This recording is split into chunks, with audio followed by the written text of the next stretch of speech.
Yo à tous, c'est Tijian. Aujourd'hui, on se retrouve pour parler d'un manga.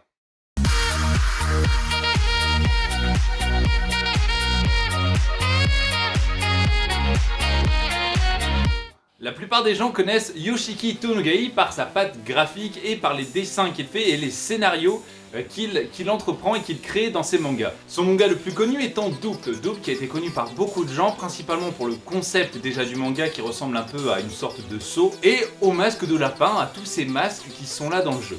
Donc pour vous parler brièvement de Doubt, pour ceux qui ne connaîtraient pas, eh bien Doubt c'est simplement une sorte de sceau. En fait vous avez une dizaine d'étudiants qui sont enfermés dans une salle, qui se réveillent dans un endroit qu'ils ne connaissent pas du tout. Forcément, pas de réseau, rien du tout. Alors au départ ils sont tous dans une seule et même pièce et se trouve dans cette pièce un cadavre. Une personne qui est morte accrochée au mur. C'est super mignon comme truc, enfin c'est adorable comme début d'histoire. Et chaque porte est bloquée par un code barre. Les codes barres se trouvent en général sur les gens qui participent à ce jeu de la mort. L'histoire avance, il y a de plus en plus de meurtres, il faut découvrir qui est le meurtrier en interne ou en externe, qu'est-ce que c'est, pourquoi on est là, etc., etc.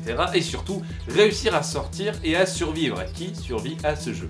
Donc c'est un jeu de la mort un peu version saut et c'est vraiment super intéressant et bien tourné. Yoshiki Tonogai a une patte d'artiste qui est juste énorme. En fait, vraiment il arrive à capter l'attention du spectateur et à nous faire penser des choses jusqu'au dernier moment. Après Doubt est sorti Judge. Un peu moins connu, le concept est à peu près le même, c'est un jeu de la mort, tout pareil, et en fait il est exactement dans la même veine, dans le même univers que l'autre. En fait, les deux, on voit que les deux jeux de la mort sont tous deux régis par une sorte de maître, de game master.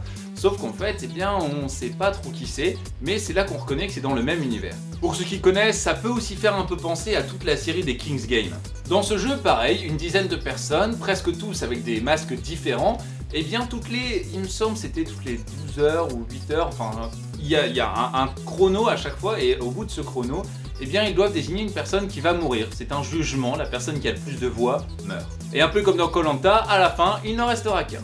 Mais bon, est-ce que ça se passe vraiment comme ça? Ça c'est les règles de base, je vous dis pas comment ça se passe à l'intérieur, je vous laisse découvrir par vous-même. En tout cas, encore une fois, c'est très intéressant, l'intrigue est toujours là, il y a toujours cet effet, et en fait on a toujours envie d'avancer, de continuer à lire. Donc à savoir, Doubt fait 4 tomes et Judge en fait 6. Mais Yoshiki Tonogai ne s'est pas arrêté là, il a créé en plus une autre série qui s'appelle Secret, qui est aussi dans la même veine, mais là on n'est pas dans le même univers, il n'y a pas ces histoires de Game Master et de jeu de la mort. Bien sûr, il y a toujours cette histoire de jeu de la mort, mais pas en rapport avec cette sorte de Game Master qu'on voit dans Doubt et Judge. Mais dans Secret, eh bien c'est simplement une sortie scolaire, un accident de bus, quasiment tout le monde meurt. Il y a de la torture mentale en fait qui se fait entre les élèves, on sait pas trop pourquoi, l'un dit que c'est l'autre qui a occasionné l'accident de bus qui a tué toute la classe, d'autres se sentent encore coupables et tout ça, enfin bref, il y a pas mal de choses aussi.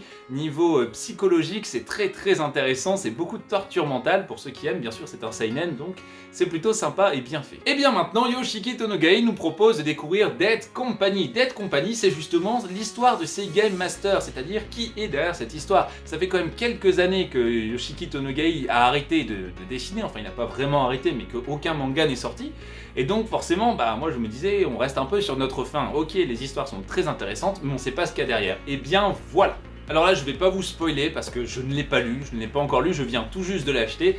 Donc je n'allais pas le lire parce que sinon je sais que j'allais vous spoiler, je pouvais pas m'en empêcher. Simplement le résumé, il y a un petit Ryosuke qui a vécu une expérience hors norme. Donc je suppose que c'est une sorte de Doubt ou de Judge, enfin un jeu de la mort comme ça. Et 3 ans après avoir survécu, il était le seul survivant, il sait toujours pas ce qui lui est arrivé, forcément il y a des troubles psychologiques, forcément. Et 3 ans après, il est recruté par une entreprise de jeux vidéo qui est là, en fait il l'embauche, lui qui a vécu une expérience particulière.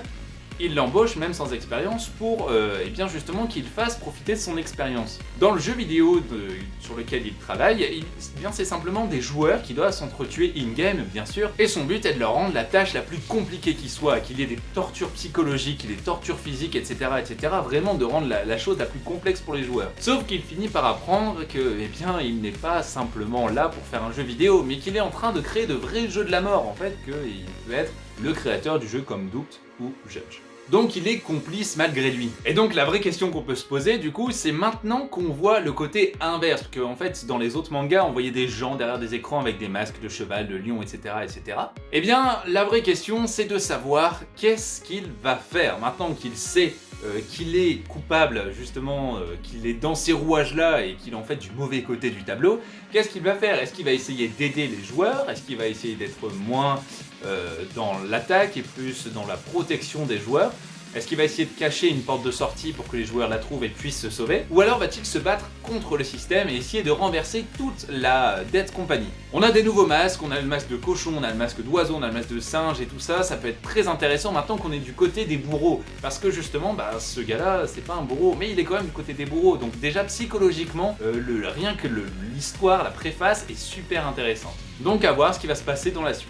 Voilà, je pense que c'est tout ce que je vais vous dire pour l'instant sur ce manga. Du coup là, après la vidéo, je vais le lire tout de suite parce que j'en ai grave envie. Sur ce les amis, je vous dis à très bientôt.